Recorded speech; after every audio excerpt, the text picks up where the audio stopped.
ಭಾರತೀಯ ಜನತಾ ಪಾರ್ಟಿಯ ಸರ್ಕಾರದ ಪ್ರಧಾನಿಯಾಗಿರ್ತಕ್ಕಂಥ ನರೇಂದ್ರ ಮೋದಿ ಅವರು ಮತ್ತು ಅವರ ಸರ್ಕಾರ ಇವತ್ತೇನು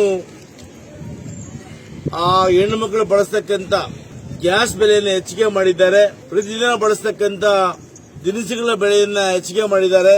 ನಮಗೇನು ಜಿಎಸ್ಟಿ ತಗೊಳ್ತಾರೆ, ಜಿಎಸ್ಟಿ ತಗೊಂಡು ನಮಗೆ ಆ ಜಿಎಸ್ಟಿ ಹಣವನ್ನು ವಾಪಸ್ ಕೊಡ್ತಾ ಇಲ್ಲ.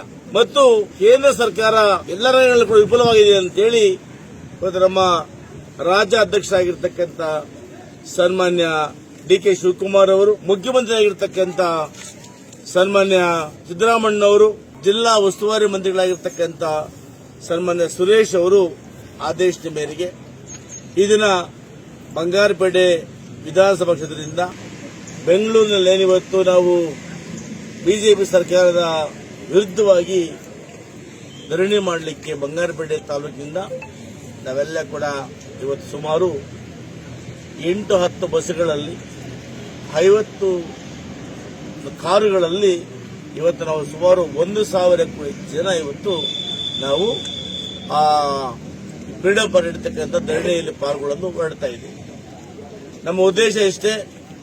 ಕೇಂದ್ರ ಸರ್ಕಾರ ನರೇಂದ್ರ ಮೋದಿ ಅವರು 12 ವರ್ಷಗಳ ಮೊದಲು ಅಧಿಕಾರಕ್ಕೆ ಬರುವಾಗ ಹೇಳಿದ್ರು ಪ್ರತಿ ವರ್ಷ 2 ಕೋಟಿ ಉದ್ಯೋಗ ಕೊಡ್ತೀನಿ ಅಂತ. ಉದ್ಯೋಗ ಕೊಡಲಿಲ್ಲ. ಗ್ಯಾಸ್ ಬೆಲೆ ಇವತ್ತು ನಮ್ಮ ಸರ್ಕಾರ ಇದ್ದಾಗ 400 ರೂಪಾಯಿ ಇತ್ತು, ಇವತ್ತು 900 ರೂಪಾಯಿ ಹೋಗಿದೆ. ಇವತ್ತು ಅಕ್ಕಿ, ಬೇಳೆ, ಎಣ್ಣೆ ಎಲ್ಲವೂ ಕೂಡ 4 ಪಟ್ಟು ಇವತ್ತು ಹೆಚ್ಚಾಗಿದೆ. ಇದರೊಟ್ಟಿಗೆ ಹಿಂದೆ ಏನು ಡೀಸೆಲ್ 60 ರೂಪಾಯಿ ಇದ್ದನ್ನ ಇವತ್ತು 100 ರೂಪಾಯಿ ಪೆಟ್ರೋಲ್ ಮಾಡಿದ್ದಾರೆ, 90 ರೂಪಾಯಿ ಡೀಸೆಲ್ ಮಾಡಿದ್ದಾರೆ. ಇವೆಲ್ಲವೂ ಕೂಡ ಬಿಜೆಪಿ ಸರ್ಕಾರದಲ್ಲಿ ಹೆಚ್ಚಿಗೆ ಆಗ್ತದೆ. ಇದು ಧೋರಣೆ. ಮತ್ತು ಆ ಹೆರಾಲ್ಡ್ ಪತ್ರಿಕೆ ವಿಚಾರದಲ್ಲಿ ಕಾಂಗ್ರೆಸ್ ಪಕ್ಷದ ನಮ್ಮ ನಾಯಕಿಯಾಗಿರ್ತಕ್ಕಂಥ ಸೋನಿಯಾ ಗಾಂಧಿ ಅವರನ್ನ, ನಮ್ಮ ನಾಯಕರಾಗಿರ್ತಕ್ಕಂಥ ರಾಹುಲ್ ಗಾಂಧಿ ಅವರನ್ನ ಗುರಿಯಾಗಿಟ್ಟುಕೊಂಡು ಈ ಬಿಜೆಪಿ, ಇಡಿ ಮತ್ತು ಸಿಬಿಐಯನ್ನ ದುರ್ಬಳಕೆ ಮಾಡಿಕೊಂಡು ಇವರನ್ನು ದುರ್ಬಳಕೆ ಮಾಡಿಕೊಂಡು ಕಾಂಗ್ರೆಸ್ ಶಕ್ತಿಯನ್ನ ಕುಗ್ಗಿಸುವ ಕೆಲಸವನ್ನು ಮಾಡ್ತಾ ಇದ್ದಾರೆ. ಇದನ್ನ ನಾವೆಲ್ಲ ಕೂಡ ಬಂಗಾರಪೇಟೆ ತಾಲೂಕಿನ ಜನತೆ ನಾವು ಖಂಡಿಸ್ತೇವೆ. ಯಾಕಂದ್ರೆ ಮೋದಿ ಅವರು, ಅಮಿತ್ ಶಾ ಅವರು ಹಿಂಬಾಗಲಿನಿಂದ ರಾಜಕೀಯವನ್ನು ಮಾಡ್ತಾ ಇವತ್ತು ಜನಸಾಮಾನ್ಯರಿಗೆ ಹೊರೆಯಾಗುತ್ತ ಕೆಲಸವನ್ನು ಮಾಡ್ತಾ ಇದ್ದಾರೆ. ಅನೇಕ ಮುಖಂಡರು ಇವತ್ತು ಬಿಜೆಪಿಯವರು ಕಾಂಗ್ರೆಸ್ ವಿರುದ್ಧ ಧರಣಿಯನ್ನು ಮಾಡಿದ್ರು. ಅವ್ರಿಗೆ ಹೇಳ್ತೇನೆ, ಬಹುಶಃ ಧರಣಿ ಮಾಡ್ತಾರೆ ಕಾಂಗ್ರೆಸ್ ವಿರುದ್ಧ ಅಲ್ಲ, ಬಿಜೆಪಿ ಮೋದಿ ವಿರುದ್ಧನೇ. ಯಾಕಂದ್ರೆ ಮೋದಿ ಅವರು ಇಷ್ಟೊಂದು ದರ ಜಾಸ್ತಿ ಮಾಡಿರ್ತಕ್ಕಂಥದ್ದು 60 ರೂಪಾಯಿ ಪೆಟ್ರೋಲ್ 100 ರೂಪಾಯಿ ಮಾಡಿದ್ಯಾರು, 50 ರೂಪಾಯಿ ಡೀಸೆಲ್ 89 ರೂಪಾಯಿ ಮಾಡಿದ್ಯಾರು, 60 ರೂಪಾಯಿ ಬೆಳೆ 180 ಮಾಡಿದ್ಯಾರು, 65 ರೂಪಾಯಿ ಎಣ್ಣೆ 200 ಮಾಡಿದ್ಯಾರು, ಸಿಮೆಂಟ್ 250 ರೂಪಾಯಿ ಸಿಮೆಂಟ್ 400 ಮಾಡಿದ್ಯಾರು, 32,000 ಸ್ಟೀಲ್ 70,000 ಮಾಡಿದ್ಯಾರು. ಎಲ್ಲ ಬಿಜೆಪಿಯವರೇ, ಕೇಂದ್ರ ಸರ್ಕಾರದವರೇ. ಬಹುಶಃ ಅವರು ಧರಣಿ ಮಾಡ್ತಕ್ಕಂಥದ್ದು ಹೇಳ್ತಾರಲ್ಲ, ಕಾಂಗ್ರೆಸ್ ಅನ್ಯಾಯ ಮಾಡಿಲ್ಲ. ಬಿಜೆಪಿ ಕೇಂದ್ರ ಸರ್ಕಾರ ಇವತ್ತು ಜನಸಾಮಾನ್ಯರಿಗೆ ಅನ್ಯಾಯ ಮಾಡಿದೆ, ದ್ರೋಹ ಮಾಡಿದೆ. ಬಡವರಿಗೆ, ರೈತರಿಗೆ ಗೊಬ್ಬರ ಇವತ್ತು 4 ಪಟ್ಟು ಜಾಸ್ತಿ ಆಗಿದೆ.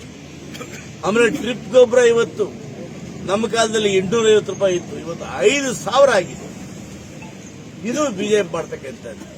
ಇವತ್ತು ಯಾವುದು ಗೋಲ್ಡ್ ರೇಟ್ 3,000 ಎಲ್ಲಿ 10,000 ಎಲ್ಲಿ. ಉದ್ದೇಶಪೂರ್ವಕವಾಗಿ ಈ ಗೋಲ್ಡ್ ರೇಟ್ ಅನ್ನ ಈ ಮೋದಿ ಅವರು ಜಾಸ್ತಿ ಮಾಡ್ತಾ ಹೋಗ್ತಾ ಇದ್ದಾರೆ. ಬಡವರು ಯಾರು ಗೋಲ್ಡ್ ತಗೋಬಾರ್ದು, ಆ ರೀತಿ ಮಾಡಿರ್ತಕ್ಕಂಥವ್ರು ಯಾರು? ಬಿಜೆಪಿ, ಮೋದಿ ಅವರು. ಹಂಗಾಗಿ ಇವತ್ತು ಮೋದಿ ವಿರುದ್ಧ, ಭಾರತೀಯ ಜನತಾ ಪಾರ್ಟಿ ವಿರುದ್ಧ ನಾವೆಲ್ಲ ಕೂಡ ಹೋರಾಟ ಮಾಡಲಿಕ್ಕೆ ಫ್ರೀಡಂ ಪಾರ್ಕ್ಗೆ ತೆರಳ್ತಾ ಇದ್ದೇವೆ. ಈಗ ಭ್ರಷ್ಟ ಆಗಿರ್ತಕ್ಕಂಥದ್ದು ಕಾಂಗ್ರೆಸ್ ಅಲ್ಲ, ಬಿಜೆಪಿ ಸರ್ಕಾರ. ಬಿಜೆಪಿ ಸರ್ಕಾರದಲ್ಲಿ ಇವತ್ತು ಎಲ್ಲ ಭಾರತದ ಇರ್ತಕ್ಕಂಥ ಎಲ್ಲ ಸರ್ಕಾರಿ ಐಟಿ ಕಾರ್ಖಾನೆಗಳನ್ನು ಇವತ್ತು ಮಾರಾಟ ಮಾಡ್ತಕ್ಕಂಥವರು ಮೋದಿಯವರು. ಅದಕ್ಕೇನೆ ದೇಶ ಮಾರೋ ಮೋದಿ ಅಂತ ನಾವು ಕರೀತೀವಿ. ಯಾಕಂದ್ರೆ ದೇಶ ಇರ್ತಕ್ಕಂಥ ಕಾಂಗ್ರೆಸ್ ಸರ್ಕಾರ ಮಾಡಿರ್ತಕ್ಕಂಥ ಜನರಿಗೆ ಕೆಲಸ ಕೊಡಲು ಮಾಡಿರ್ತಕ್ಕಂಥ ಎಲ್ಲಾ ಸಮಸ್ಯೆಗಳನ್ನ ಮಾರಾಟ ಮಾಡ್ತಾ ಇದ್ದಾರೆ ಮೋದಿ ಅವರು. ಅದಕ್ಕೆ ದೇಶ ಮಾಡೋ ಮೋದಿ ಇರ್ತೇವೆ. ಇವತ್ತು ಎಷ್ಟು 1,000 ಕೋಟಿ ಸಾಲ ಮಾಡಿದ್ದಾರೆ, ಕೆಲಸ ಅರ್ಥ ಆಗ್ತಾ ಇಲ್ಲ. ಇವತ್ತು ರೂಪಾಯಿ ಮೌಲ್ಯ ಡಾಲರ್ ಮುಂದೆ ಕುಸಿದು ಹೋಗಿದೆ, ಪಾತಾಳ ಸೇರೋಗಿದೆ. ಹೀಗಾಗಿ ಮೋದಿಯಿಂದ ಏನು ಒಳ್ಳೇದಾಗಿಲ್ಲ. ಯುವಕರಿಗೆ ಉದ್ಯೋಗ ಸಿಕ್ಕಿಲ್ಲ, ಬೆಲೆ ಕಡಿಮೆ ಆಗಿಲ್ಲ. ಇವತ್ತು ಅಂತಾರಾಷ್ಟ್ರೀಯ ಮಟ್ಟದಲ್ಲಿ ಭಾರತದಲ್ಲಿರ್ತಕ್ಕಂಥ ಇದು ಕುಸಿದಿದೆ. ಈ ಒಂದು ದೇಶದಲ್ಲಿ ಇವತ್ತು ಮೋದಿ ಸರ್ಕಾರದಿಂದ ಹೆಚ್ಚಿನ ಬಡಬಗರಿಗೆ ಅನ್ಯಾಯ ಆಗ್ತಾ ಇದೆ. ಹಾಗಾಗಿ ಇವತ್ತು ನಾವು ಮೋದಿ ಸರ್ಕಾರದ ವಿರುದ್ಧ, ಬಿಜೆಪಿ ವಿರುದ್ಧ ಪ್ರತಿಭಟನೆ ಮಾಡಲಿಕ್ಕೆ ನಾವೆಲ್ಲ ಹೊರಟಿದ್ದೇವೆ. ಪ್ರತಿಭಟನೆ ಇನ್ನು ಮುಂದೆ ಕೂಡ ಮಾಡ್ತೇವೆ ಅನ್ನೋ ಮಾತನ್ನು ಹೇಳಿ ತಮ್ಮೆಲ್ಲ ನಮಸ್ಕಾರ ಮಾಡಿ